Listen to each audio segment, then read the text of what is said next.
जब सृष्टि अंधकार में डूब जाती है,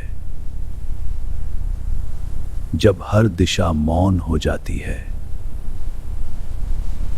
लेकिन उस मौन में भी एक शक्ति जागती है, एक ऊर्जा जो सृष्टि को जन्म देती है। प्राचीन ऋषियों ने उस शक्ति को महसूस किया था जिसे शब्दों में बांधना असंभव है। हर बूंद एक आह्वान है, एक पुकार उस अनंत शक्ति के लिए। ये आंख सिर्फ विनाश नहीं, ज्ञान का द्वार है। शिव सिर्फ एक देव नहीं, वो शक्ति है जो हर कण में है, जो कभी संहारक, कभी सृष्टिकर्ता और कभी स्वयं ब्रह्मांड। अग्नि, जल, वायु सब उन्हीं से हैं और अंत में उन्हीं में विलीन।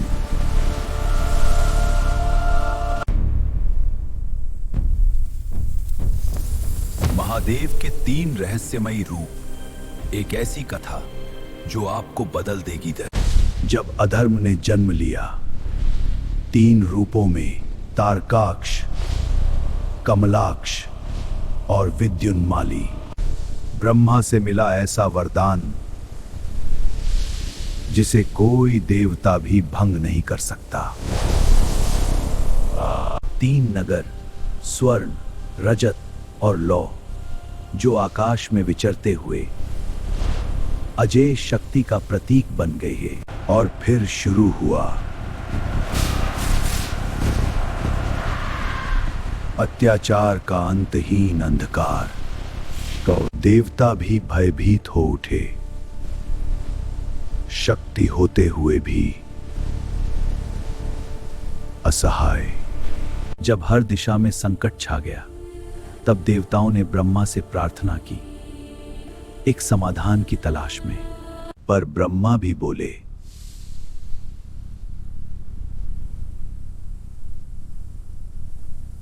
यह कार्य मेरे बस में नहीं। अब एक ही आशा थी, महादेव, जिनकी शरण में हर संकट का अंत होता है। जैसे ही शिव ने अपनी आंखें खोली, सिर्फ पृथ्वी नहीं, पूरा ब्रह्मांड हिल उठा था।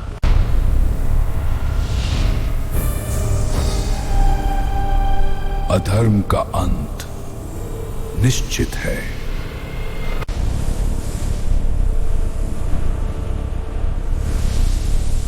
सृष्टि स्वयं बन गई शिव का दिव्य रथ।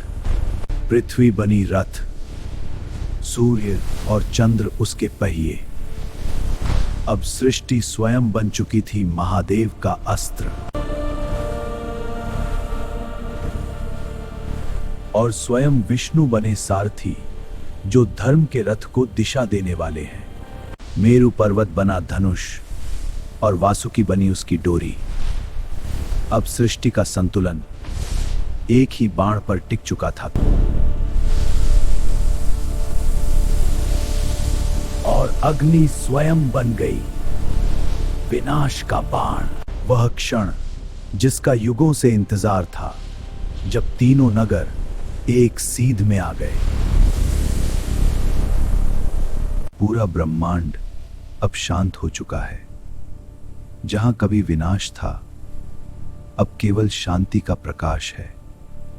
वही और शिव मुस्कुराए, क्योंकि विनाश नहीं, संतुलन ही उनका सत्य है। एक ही बाण और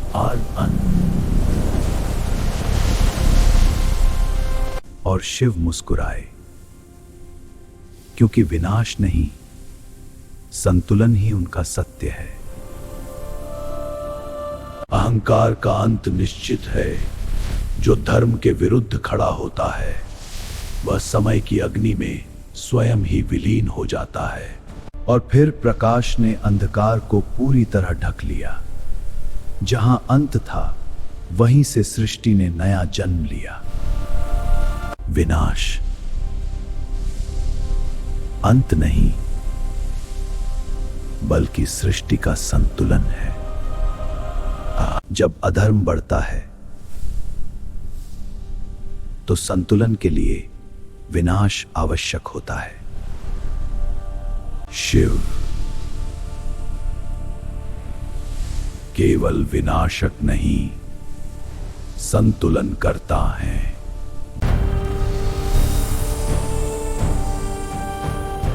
यही है त्रिपुरारी, धर्म के रक्षक और अधर्म के अंत का संकल्प के।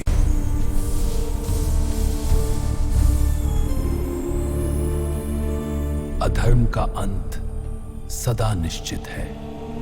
और अब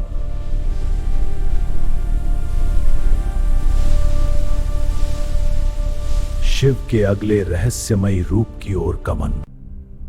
जब कुछ भी नहीं था, न समय न सृष्टि, केवल शून्य, और उस कंपन ने ध्वनि का रूप लिया और शिव के हाथों में डमरू बनकर गूंज उठा।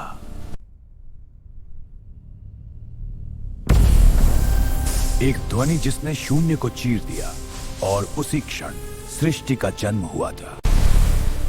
और तब अग्नि के मध्य प्रकट हुए शिव नटराज रूप में। यह नृत्य नहीं, पूरा ब्रह्मांड है। अग्नि का यह चक्र सृष्टि, संहार और संतुलन का प्रतीक है। यही है शिव का अनंत तांडव। जब शिव ने पहला कदम रखा, डमरू की से सृष्टि की लय जाग उठी और आरंभ हुआ महातंग। एक हो जाते हैं, हर कदम एक नई सृष्टि। शिव का तांडव ही सृजन का आरंभ है।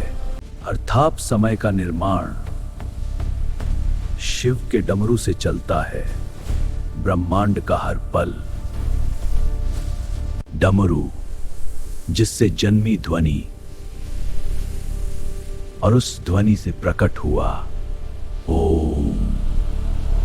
और अग्नि, जो हर अंत का कारण है, वही बनती है नई सृष्टि की शुरुआत।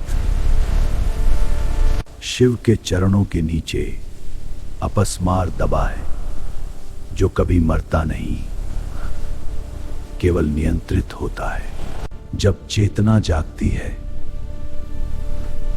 तो स्वयं ही शांत हो जाता है। शिव संतुलन है, जहां सृष्टि जन्म लेती है और विनाश भी शांति से होता है। एक हाथ आशीर्वाद देता है, भय से मुक्ति और आत्मा को शांति। दूसरा हाथ विनाश नहीं, सृजन की अग्नि लिए ब्रह्मांड को संतुलित करता है। जटाओं से बहती गंगा,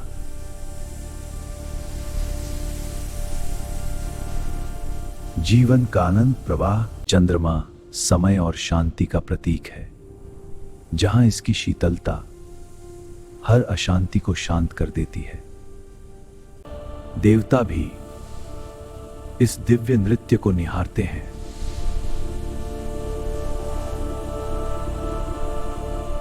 तांडव अब अपनी चरम सीमा पर है। हर कदम में सृष्टि की अग्नि, हर गति में ब्रह्मांड की शक्ति। ग्रह उनकी लय में घूमते हैं। समय निरंतर आगे बढ़ता है, न रुकता है न लौटता है। हर क्षण सृष्टि को आगे ले जाता है।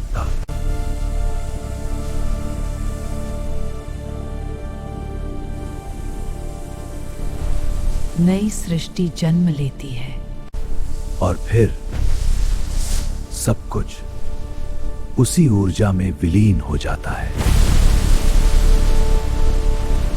पर अंत कभी अंत नहीं होता। हर विनाश के भीतर एक नई सृष्टि जन्म लेती है। यह चक्र न कभी शुरू हुआ, न कभी समाप्त होगा। यह अनंत काल तक चलता रहेगा। इस अनंत गति के बीच शिव अडिग हैं, स्थिर हैं, और वही सच्चा संतुलन है। नृत्य ही ब्रह्मांड है। हर गति में सृष्टि है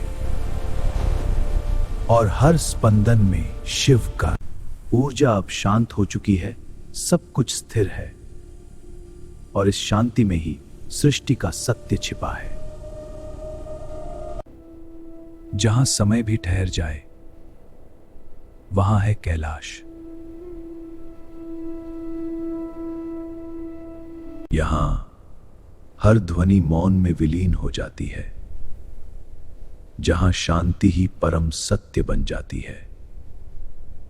महादेव स्वयं में स्थित ध्यान की अनंत गहराई में, जहां संपूर्ण ब्रह्मांड मौन हो जाता है।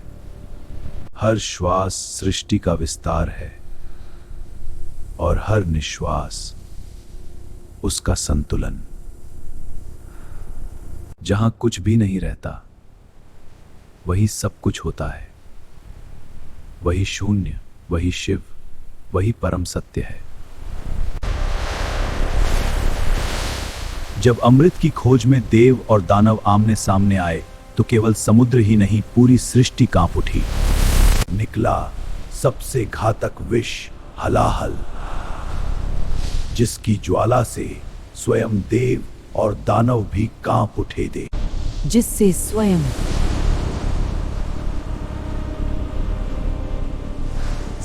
देव भी भयभीत हो उठे। तभी महादेव आगे आए,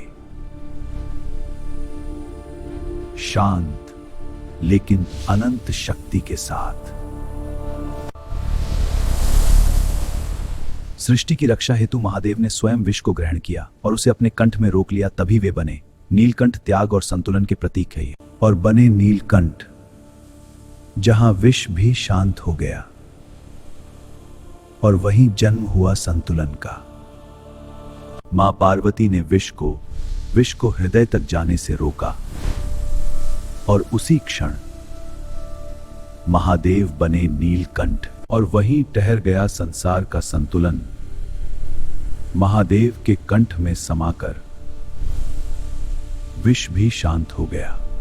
विनाश के बाद एक शांत मुस्कान, यही है महादेव का सत्य। ये आंख सब देखती है, जो छिपा है वह भी प्रकट हो जाता है। यह अग्नि अज्ञान को जला देती है और सत्य का प्रकाश जगाती है। जहां अहंकार था, अब केवल राख है। ना शिव शून्य है, जहां सब समाप्त होता है, वहीं से सब आरंभ होता है। शिव अनंत है, जहां अंत नहीं, वही शिव का स्वरूप है। वही सृष्टि, वही शून्य, वही अनंत विस्तार। शिव सीमित नहीं है, वो हर कण में है, हर दिशा में है। ये ब्रह्मांड कोई अलग सत्ता नहीं, शिव स्वयं ब्रह्मांड है। और अंत में ये सारा ब्रह्मांड, हर शक्ति, हर अस्तित्व, सब कुछ शिव में विलीन हो जाता है। ओम वही प्रथम और अंतिम ध्वनि, जिससे सृष्टि आरंभ हुई और जिसमें सब विलीन हो जाता है। शिवलिंग निराकार में साकार, वही ऊर्जा जो सृष्टि का मूल है। और फिर वह प्रकाश सीमाओं को तोड़ते हुए पूरे ब्रह्मांड में फैल जाता है। शिव ही सत्य है, जो सृष्टि में भी है और शून्य में भी है। सत्य सदैव रहता है, सत्य सदा सदाता है। धर्म की ऐसी ही अद्भुत कथाओं के लिए आध्यात्मिक सनातन को सब्सक्राइब करें।